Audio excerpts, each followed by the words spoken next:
Kaping bibilihin ni ate. Ano? Yan lang ang kaping bibilihin mo. Si Sasan. Akala ko hindi ako yun. Sige, sama may sinasabi. Tingnan natin kung may, titignan ko lang, wala pang pambili. Ito yun. Dito yun. Ay, sama. Ayan yun. Korean noodle. Magkano yung ganito? 25. 25 to? Ayun yung Akala ko 50. No? Ayun yung binili pa.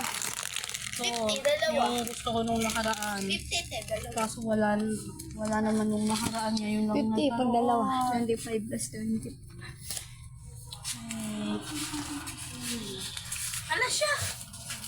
Hinahabol ko yung camera mo. Ay, sorry. Ah. Ne. Pautang.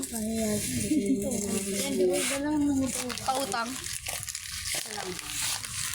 Oh, ano, hihirit ka pa, nangungutang lang ako. Oy, nakahirit na yan sila kanina.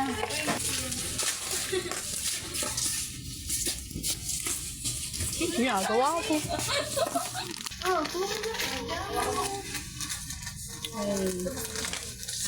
Dito ko nakita yung ano eh. Yung sausage na hinahanap ko. Kasi pag tinitingnan ko doon wala. Saan ba yun? Kunin ko ka nga isa. Pwede ba to? Akin na to sige, bye-bye. Sige. Saan ka ba uwi? May sarili siyang bahay. May sarili siyang bahay eh. Babay ka dyan. Doon ka rin naman uuwi. Let's go home.